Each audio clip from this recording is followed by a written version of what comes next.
Today, we are going to do a bunch of examples of how to solve for sides if you have a right triangle. Now, if you haven't seen it yet, please watch this video. You can find it on my YouTube channel, and I will drop a link for it right now. This quick review and then the example problems aren't going to make a ton of sense if you don't watch that video and see where all this stuff comes from. Okay, so quick review. If you have a right triangle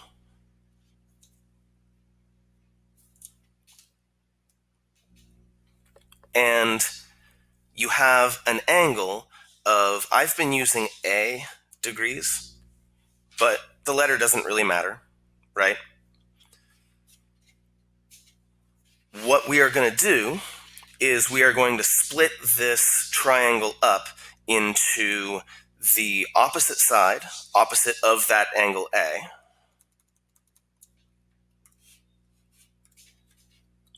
the adjacent leg to A, and of course the hypotenuse. And again, it's very important that we know which angle we're looking at, because if I were to do this angle right here, if I was to look at that instead, well, now this is the opposite side, right? It is opposite B. It is not connected to angle B in any way. So when we say that this side or this leg is opposite, we mean it is opposite from angle A, which is why when we use sine, cosine, and tangent, we have to be very specific as to which angle we are looking from. So the biggest thing that you probably learned in the last video is SOH CAH TOA. All right? This is a very shorthand way of remembering all of this trigonometric ratios. Now, what are the trigonometric ratios? Well, again, I went into that in the other video, but essentially, what sine of A degrees means, what that means is the length of the opposite leg divided by the length of the hypotenuse. It's a proportion, it's a multiplier, just like we've been working with before. We can just find it using a calculator instead of having to compare two triangles to get that multiplier. We can just plug in sine of however many degrees, and that will tell us what the multiplier is, and we can compare it to our own ratios. So that's where SO comes from. Sine of A degrees is the opposite leg over the hypotenuse. So if I take the opposite leg and divide it by the hypotenuse, that value will be the same as if I went into my calculator and typed in sine of however many degrees. Okay?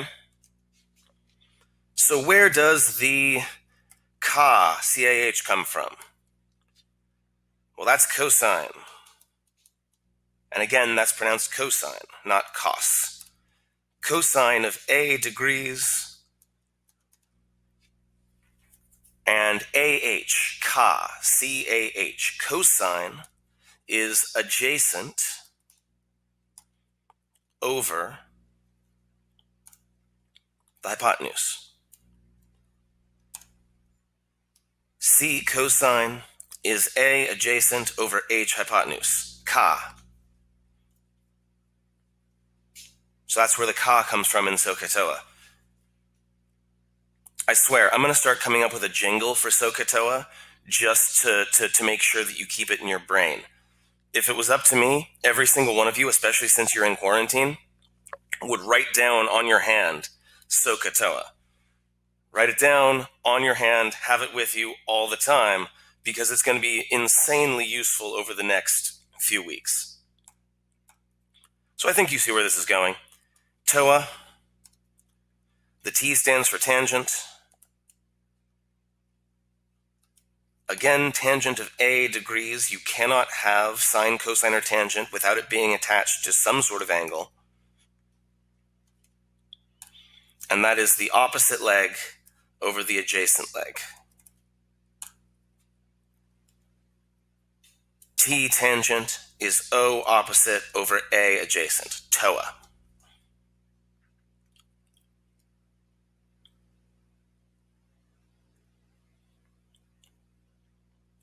Okay? So that's the theory of all of this. This is how we got SOH CAH TOA, ding. No, not that one. I'll try again later.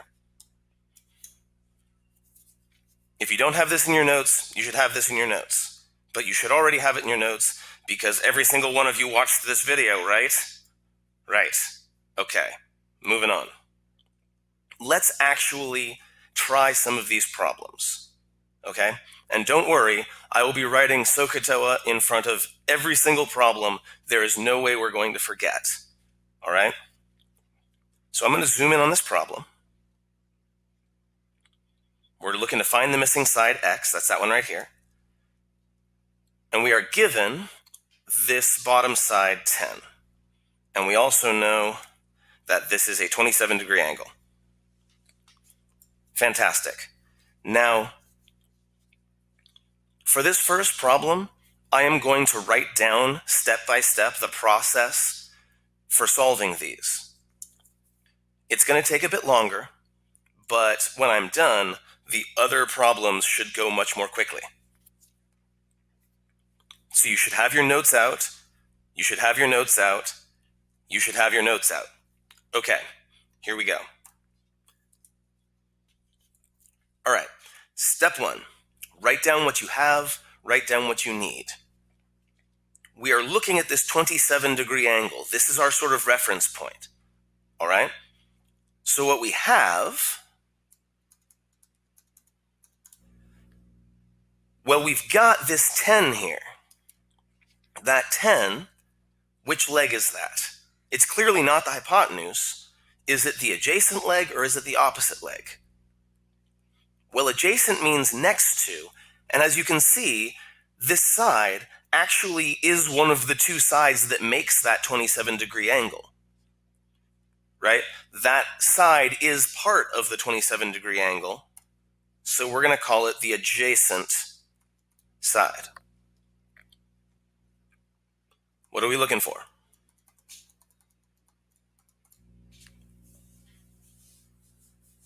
Well, we're looking for x. Again, it's not the hypotenuse. It is the opposite leg.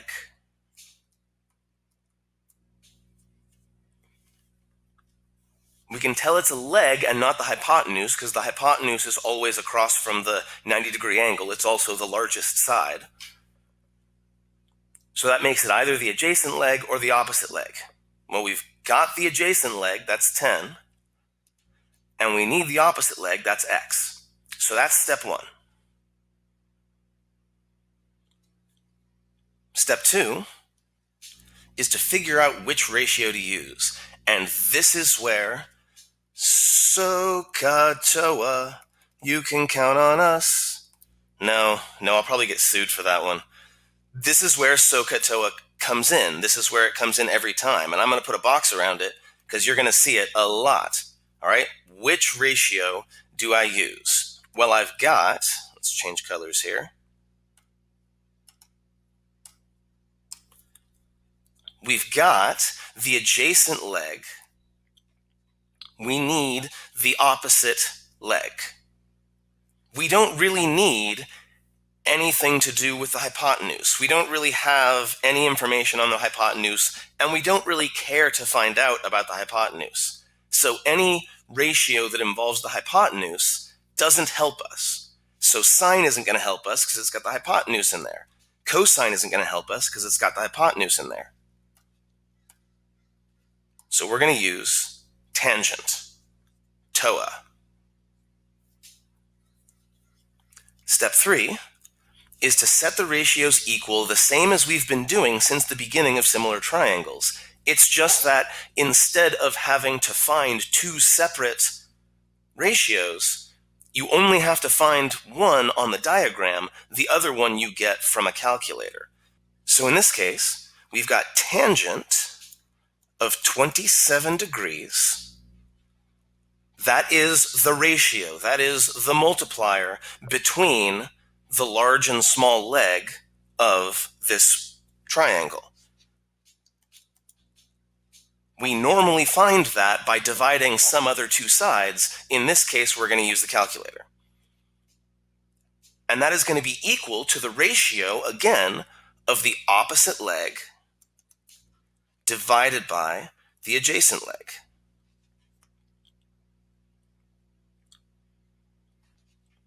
So we've got tangent 27 equals x over 10. Now, you're used to having two fractions equaling each other and then you cross multiply at this point. But you do still have two fractions equal to each other. Yes, tangent 27 degrees is an ugly number, but it's still tangent 27 degrees over 1. You can still cross multiply if you really want to. But in this case, I don't think it's necessary. I just want to point out that it works. In this case, x is being divided by 10. We can undo that in one step. The way that you deal with dividing by 10 is to multiply by 10. Right? 10 on the top, 10 on the bottom. 10 divided by 10 is 1. So we get x equals 10 times tangent of 27 degrees. And again, this should not be a surprising outcome. We knew that to get from one leg to the other leg, we had to figure out what the ratio was, what the multiplier was, take what we know, and either multiply or divide by that ratio depending on which way we're going. So we take the leg that's 10, multiply that by whatever tangent of 27 is, and we should get ourselves our x. So, into my calculator, I'm going to move down a little bit so you can see what I'm hitting. I will also do this on a Google calculator in just a moment. So for now, on this calculator, what I'm going to do is I'm going to hit 10 times tangent 27. And it looks like this. 10 times tangent 27. And the answer is 5.095. So we could say that x,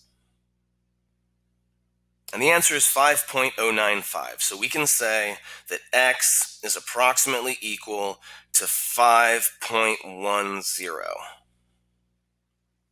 And that's our answer. Now, this is super important, so I'm going to write it down in a second, but you might plug something into your calculator and get a very, very unexpected result. For example, let me take the calculator away for a second. I'm going to change something really quick. And we're going to do the same thing again, okay? Now I'm going to say 10 times tangent 27. But instead of getting 5.10, I get negative 32.73. I wonder what that's all about. So what that's all about, and I'm actually going to switch over to Google here.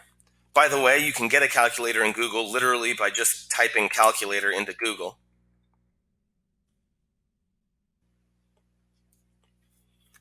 I want you to take a look at those two buttons in the upper left that say rad and deg.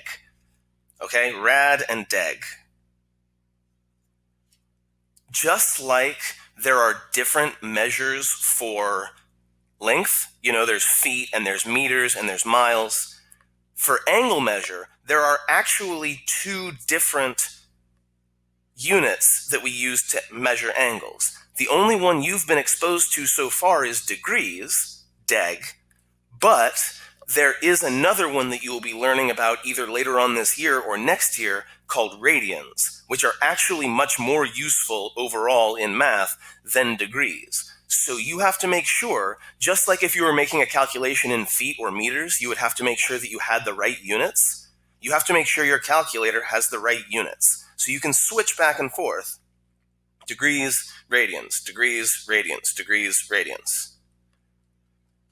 If you get a wildly unexpected result, especially if you get a negative result, check to see that you are in the correct mode. Every single calculator has a button somewhere that you can use to switch from degrees to radians. It might just be like D/R, it might say deg and rad. I don't know what it looks like on your specific one. Here's what it looks like on this calculator. You hit this mode button that's right under the window button, and it gives you just a ton of options. I'm going to ignore basically all of these and go down to this one that says radian or degree. I'm going to switch it to degree. And then I'm going to quit. And I'm going to try my 10 times tangent 27 again, and I get my 5.095. Okay? So, in big bold letters, that means make sure your calculator is in degree mode. All right, I'm going to leave this here for a moment so that you can pause the video and formulate any questions you have. As I said, the next examples will probably be much faster.